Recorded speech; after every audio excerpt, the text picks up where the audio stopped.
siang Bapak Ibu semuanya. Selamat siang.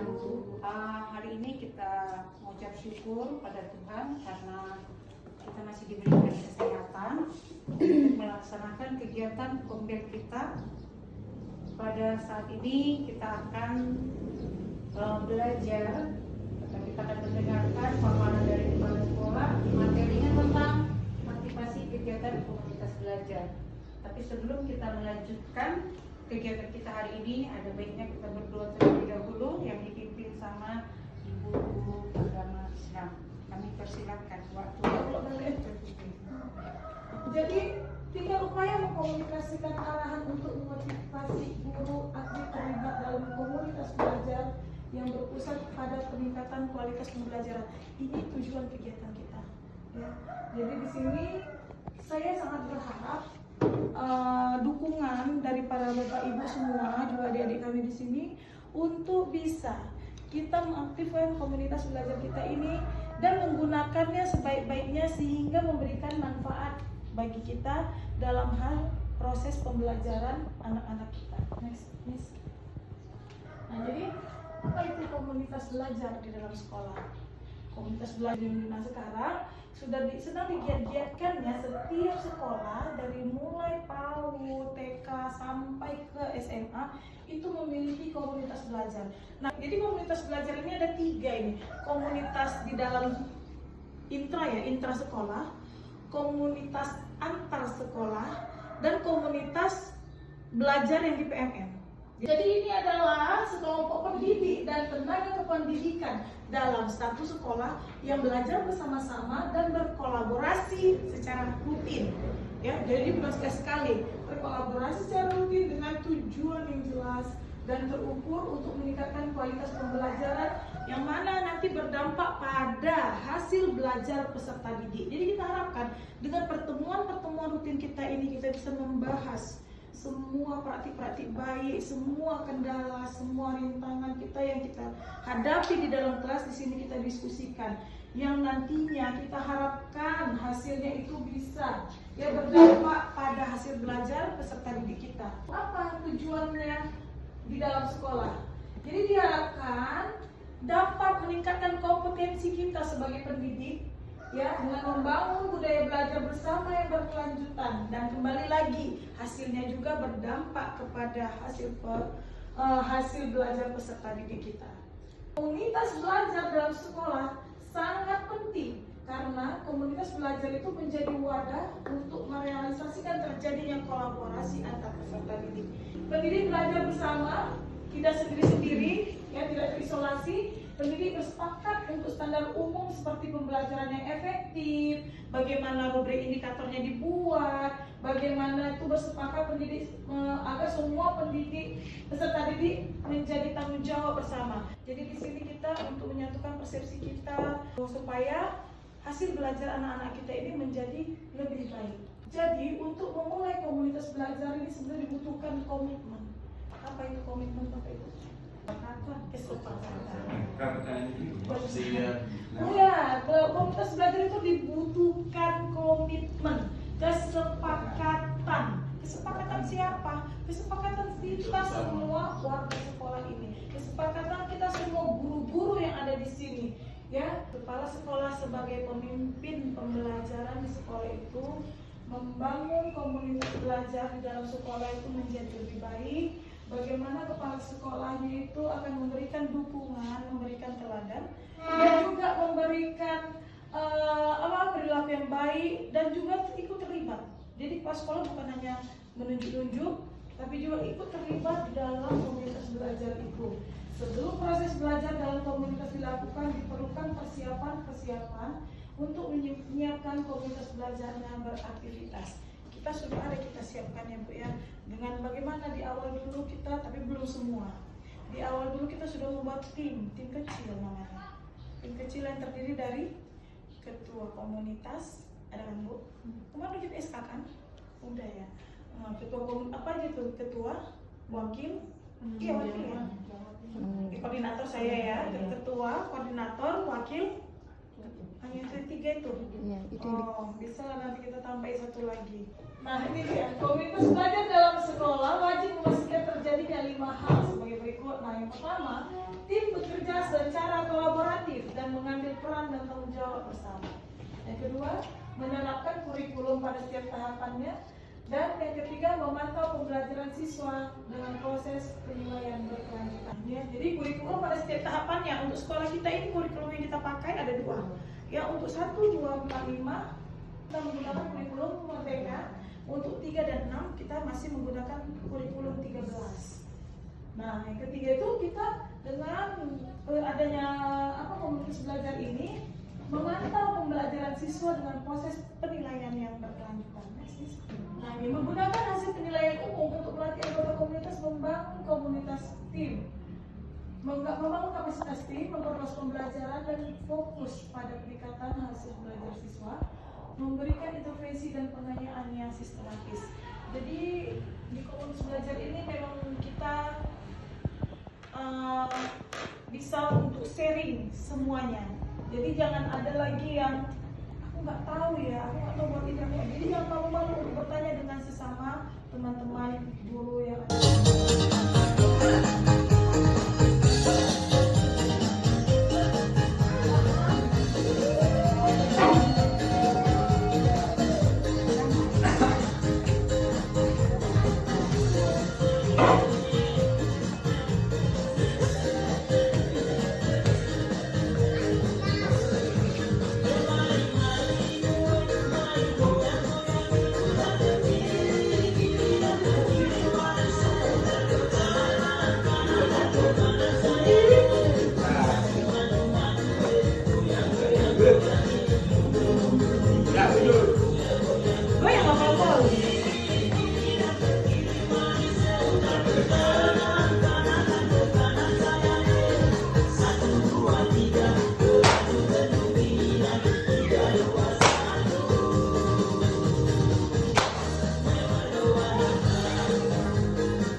Sudah lebih bersemangat ya. Nah, kita lanjutkan lagi pembelajaran kita di hari ini. Saya pilih saja satu kata yang berhubungan dengan komunitas belajar. Contohnya ada di bawah itu. Contohnya misalnya bersahabat. Ya. Nah, jadi cerita baiknya misalnya di sini, alhamdulillah komunitas belajar di sekolah saya sudah meningkatkan rasa persahabatan dan persaudaraan yang kuat di antara guru-guru. Kegiatan praktik dan berjalan dengan harmonis, mesti sesekali agak memanas dengan adu argumentasi yang positif, tapi tetap menyenangkan. Kata-kata yang berhubungan dengan komunitas belajar. Oke, saya rasa waktunya nggak sampai 5 menit ya.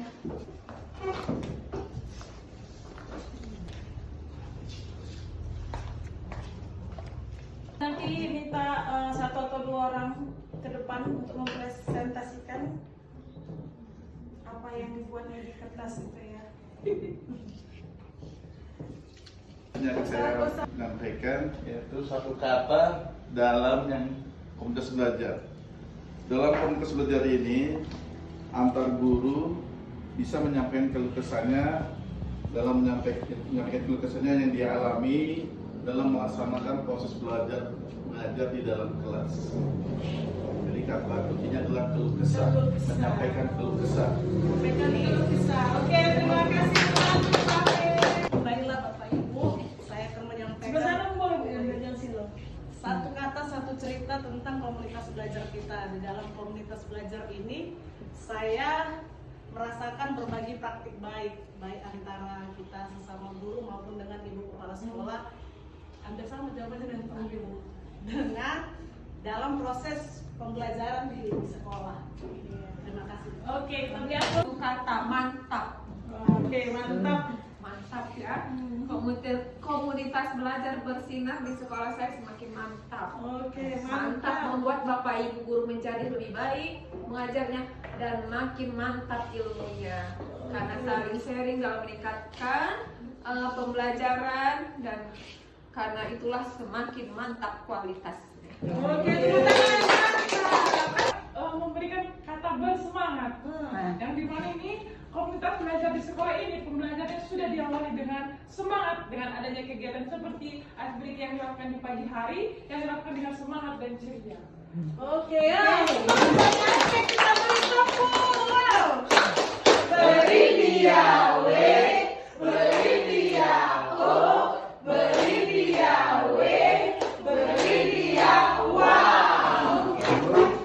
Yang tan. Ayo. Karena ada dua-duanya, deh, ada dua berapa ya?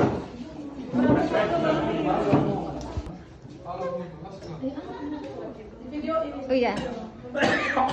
Oke, lanjut. Jadi ada 3 ide besar komunitas belajar yang berpusat kepada murid. Nah, sesuai dengan kurikulum Merdeka, kurikulum belajar kita saat ini, semua pembelajaran yang kita lakukan itu harus berpusat pada murid. Guru itu harus mengelompokkan siswanya berdasarkan dengan kemampuannya, gaya belajarnya, kebutuhannya. Nah, jadi itu ya. Nah, jadi ada 3. Nah, yang pertama sebelum Susana ya, ide yang pertama itu adalah fokus pada pembelajaran. Yang kedua membudayakan kolaborasi dan tanggung jawab efektif kolektif. Yang ketiga berorientasi lagi pada peningkatan hasil belajar siswa. Next. Nah, ini tadi keterangan untuk yang pertama, fokus pada murid. Ketika kita melakukan proses pembelajaran. Nomor 2 ya, bagaimana kita tahu bahwa setiap murid telah belajar hal tersebut?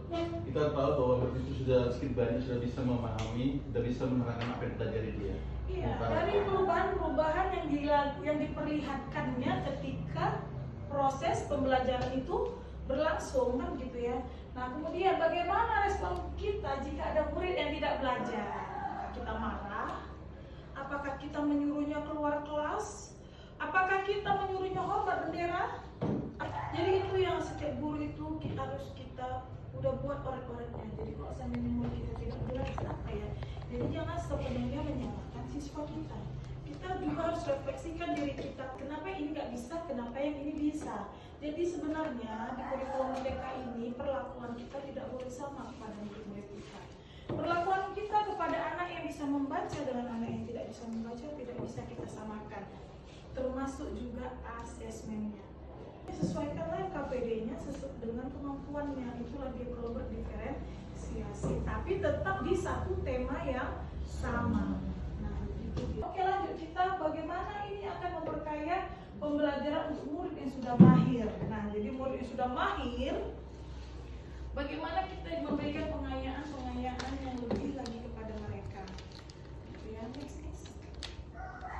Nah, ini yang kedua, membangun budaya kolaborasi dan komitmen bersama. Tadi seperti kalian buat di kata-kata kunci tadi ya, kan ada ya, bekerja sama, berkolaborasi, berbagi keluh kesah. Nah, inilah dia. Kita yang pertama, kolaborasi diciptakan untuk menghadirkan suasana belajar bersama yang di dalamnya ada rasa tergantung satu sama lain. Kemudian dia memiliki kesadaran bahwa proses pembelajaran dan keberhasilan seorang murid merupakan tanggung jawab semua GTK. Apa GTK? Guru dan tenaga kependidikan. Jadi semua tanggung jawab kita yang ada di sekolah ini. Nah, jadi inilah kita bangunlah komitmen kita bersama. Jadi kita udah buat tim kecil, tapi kita belum buat visi dan misi kita. Harus punya visi dan misi model ini. Berbeda dengan visi dan misi sekolah. Jadi nanti saya harap kita bisa next pertemuan kita bisa merumuskan apa visi dan misi komunitas belajar kita itu ya Bu ya. Kira-kira apa yang kita dapatkan dari tadi yang sedikit materi yang sudah saya paparkan tadi? Oke, saya Bu ya. Hal baru yang saya dapatkan setelah mengetahui materi ini adalah yang pertama adalah tentang fokus pada pembelajaran murid tadi. Ya, selama ini saya sendiri tidak terpikirkan tentang nomor 1 sampai poin 4. Nah, yang pertanyaan kunci tadi. Jadi kan itu menjadikan sebuah refleksi pada diri kita. Oh ya, sebenarnya apa? Jadi dalam hal ini setelah dijelaskan tadi, kita jadi ingat, oh iya, tujuan kita itu untuk mendidik anak-anak itu adalah sebenarnya dari pertama ini dulu kita pahami. Iya benar. Itu aja Bu. Oke, terima kasih Bu Mani. Oke, nah jadi itulah dia. Jadi kita sudah tahu bagaimana sebenarnya alur kita dalam hal pembelajaran kita di dalam kelas gitu ya Bapak Ibu, atau tujuan belajar kita ini. Ada 5 tahapan dalam membangun komunitas belajar. Nah yang pertama, ini adalah terlalu kecil ya. Yang pertama kita lakukan adalah membentuk tim kecil. Jadi awalnya kita bentuk tim kecil, lalu setelah itu lakukan penguatan tentang pentingnya komunitas belajar, yaitu menyamakan persepsi, membuat komitmen bersama. Ya, lalu kemudian menciptakan lingkungan yang ramah guru, kembali lagi. Nah, kita kalau lingkungan yang ramah anak, mungkin kita sudah paham apa itu ramah anak. Baik-baik sama anak gitu. Jadi gimana nih yang ramah anak ini? Sekolah ramah anak, tuh artinya tuh sekolahnya bagaimana ini sekolah ramah anak? Gimana? Adik-adik kalau bisa menjawab. Sekolah ramah anak itu artinya apa sih? Kita memperhatikan setiap kebutuhan anak-anak itu. Lalu juga ya sikap kita sebagai seorang guru juga kepada anak-anak ini nggak juga jadi kalau sekarang nggak zamannya menggunakan kekerasan. Jadi tidak ada dalam mengajar kita menggunakan kekerasan, dalam mengajar tentang gereja, kuat-kuat suaranya, ya dalam itu. Tapi jadi sebagai seorang guru kita bersikap ramah anak itu ya seperti itu, kita tahu kebutuhan anak-anak itu apa. Terus juga kita hindarkan dia dari bully-bully gitu ya. Terus kemudian juga kita membuat anak itu bagaimana nyaman di sekolah. Saya rasa bagaimana caranya? Dengan menciptakan kelas yang seperti ini, kelas yang nyaman bagi anak itu juga termasuk salah satu ramah anak, dan juga memberikan fasilitas bermain. Nah, anak-anak itu semuanya dalam apa ya? Anak-anak itu dalam bermain. Jadi bagaimana caranya? Saya sangat senang apabila seorang guru bisa menyajikan materinya dalam bentuk permainan. Jadi anak-anak senang, konsep kita masuk sama dia. Ya, misalnya belajar kali-kali dengan menggunakan teka-teki silang, kan bisa banyak ya. Belajar IPS, belajar bahasa Indonesia, kita buat LKPD-nya seperti teka-teki silang, seperti bermain ular tangga. Jadi mereka senang, mereka merasa kita main, padahal mereka tidak menyadari kita memasukkan pelajaran ke dalamnya. Nah itu dia ya. Nah itu salah satu contoh sekolah yang ramah anak. Nah ramah guru, gimana ini ramah guru? Apa ya maksudnya? Menciptakan lingkungan belajar yang ramah guru. Nah kalau ada ramah anak harus ada ramah guru. Bapak Ibu sering dengar kan guru yang dilapor-laporkan ke polisi hanya karena membentak murid, hanya karena menyuruh. Kemarin terakhir ada guru menyuruh muridnya sholat, dia tidak terima, orang tuanya melaporkan ke gurunya di penjara, mau di penjara, dipanggil kantor polisi karena menyuruh sholat. Atau guru yang melarang anak muridnya merokok dan tidak terima, orang tuanya dilaporkan. Nah inilah dia ya, kalau anak-anak ada namanya undang-undang perlindungan anak, kalau guru juga ada undang-undang guru dan dosen ya. Jadi antara ramah anak dan ramah guru ini harus seimbang. Kenapa? Karena antara anak dan guru juga punya apa itu namanya hukum yang melindunginya masing-masing, perlindungan hukum masing-masing. Jadi kalau sekarang ini kan kesannya kita tidak boleh memukul, kita tidak boleh kasar, kita tidak boleh karena sedikit-sedikit dilaporkan. Jadi seolah-olah guru itu tidak ada perlindungannya, padahal sebenarnya ada undang-undang guru dan dosen. Jadi disinilah harus kita tingkatkan lagi sekolah ramah guru ini, supaya guru-guru itu dalam mengambil sikap dan keputusan kepada murid-muridnya dia mendapatkan perlindungan. Tapi itu pun kita juga jangan juga semena-mena melakukan kontak fisik yang saling memukul, mencubit, menjitak gitu kepada siswa. Nggak usah, hindari seperti itu. Juga harus paham sampai mana batasan-batasan kita kepada dalam memberikan sanksi-sanksi kepada murid-murid. Oke, Miss. Kemudian yang keempat, ya, memasukkan jam wajib belajar di komunitas ke dalam jam efektif guru di sekolah. Nah, jadi berarti udah bisa komunitas belajar kita ini, Bu, kita buat 1 jam tambah, misalnya Bu, dalam jam 24. tambah lagi 1 jam di jam komunitas belajar jadi 25 dengan syarat ini kita lakukan seminggu sekali. Kalau 2 minggu sekali lah, ya kan. Jadi kita bisa masuk kan per jam per minggu kan. Nah, kok 2 minggu sekali bagaimana kan gitu. Jadi kita masukkan ke dalamnya. Jadi udah boleh, jadi udah tambah jam guru jadi 1. Terus kemudian yang terakhir merealisasikan belajar bersama dan berbagi praktik baik. Ya memang. Jadi merealisasikan belajar bersama dan berbagi praktik baik untuk kedepannya, Bu. Kita nanti coba dibuat setiap guru nanti menjadi narasumber dengan tema berbagi praktik baik yang berbeda-beda. Ya, saya mau setiap guru menjadi narasumber untuk menampilkan seperti ini. Ada modulnya, ditampilkan seperti ini, dan nanti kita bisa buat sertifikatnya. Ya, itu jadi untuk tugas kita ke depannya. Sehingga kita bisa berbagi praktik baik. Misalnya, kalau di kelas saya membuat seperti ini. Atau kita berbagi praktik baik membuat media ajar. Apa sekarang namanya? Alat peraga edukatif, AP ya, alat peraga edukatif. Nah, apa sih sebenarnya tugas tim kecil itu dia? Nih, jadi yang pertama dia menganalisis data kondisi murid dan kebutuhan membagi kelompok belajar. Baru itu dia yang kedua, tim kecil menjadi fasilitator. Ya, pada sesi penguatan pentingnya komunitas belajar, tim kecil menjadi fasilitator pada sesi penyepakatan nilai dan komitmen. Tim kecil membagi kelompok belajar dalam komunitas belajar. Tapi karena kita berhubung sedikit, kita tidak perlu membagi kelompok, udah 1 kelompok saja.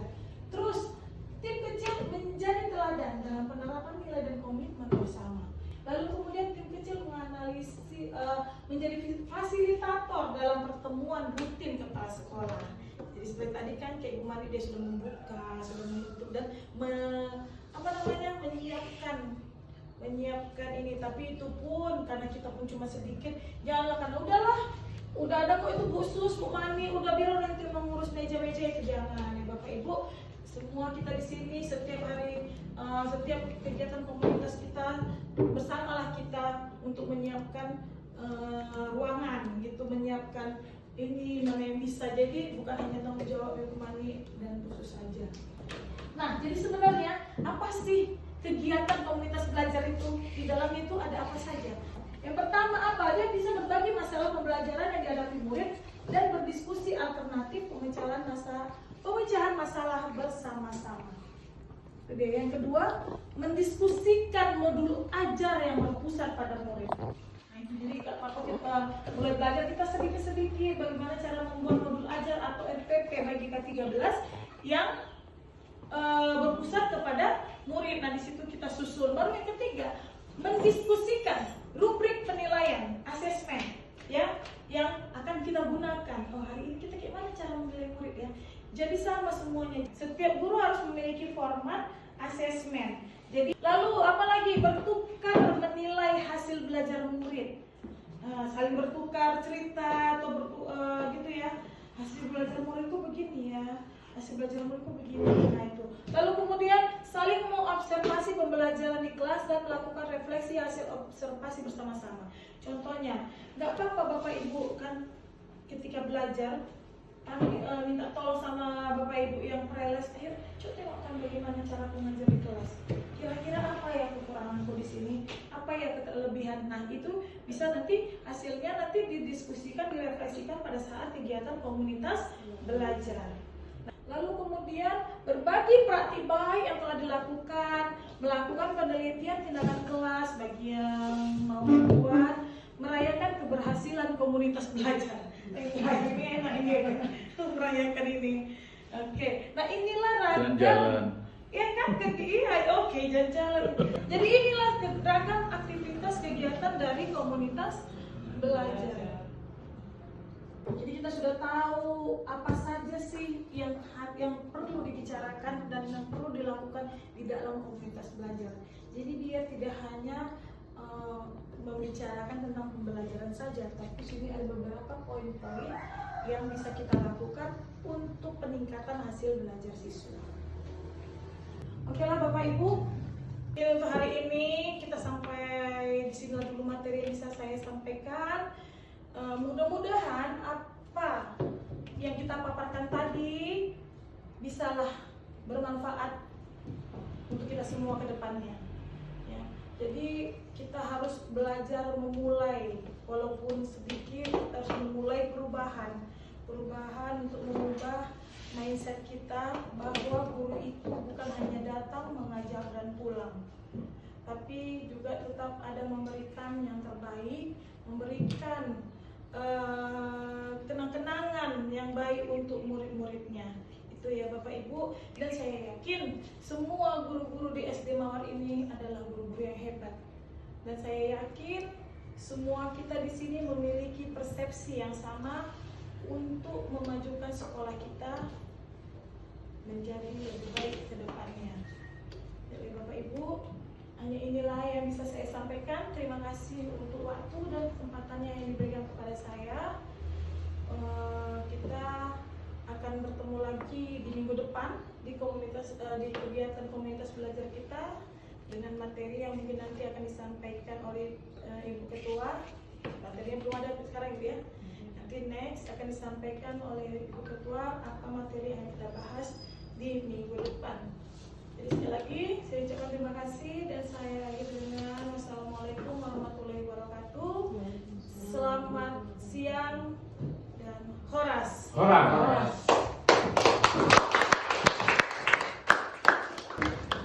Kami mengucapkan terima kasih kepada ibu sekolah yang memaparkan dan menjelaskan tentang komunitas belajar. Jadi dari paparan ibu kami jadi terbuka, oh iya, apa yang dilakukan di komunitas belajar itu pokoknya begitu banyak ragamnya. Jadi untuk ke depan kami udah bisalah menyusun apa yang kita lakukan setiap masuk kombel, karena sebelumnya apa ya, mau ngapain, nanti ngapain aja gitu. Jadi ini udah dipaparkan begini, jadi terbuka loh. Oh ini nanti kami mau diskusi sama Ibu Sekretaris, oh ini apa yang ke minggu depan, atau siapa yang minggu depan itu bisa maju untuk memaparkan praktik baiknya. Jadi terima kasih banyak Bu atas paparannya, semoga sehat-sehat selalu dan semakin jayalah sekolah kita dalam bimbingan dan arahan Ibu. Jadi pada siang hari ini kita sudah selesai melakukan kegiatan kita komunitas belajar. Kalau sebentar kita akan pulang, biar kita sehat-sehat semuanya di perjalanan. Apa yang kita pelajari hari ini bisa kita laksanakan ke depannya. Jadi untuk menutupnya kita berdoa di dalam hati masing-masing saja. Berdoa dimulai. Selesai. Sekolahku bersinar.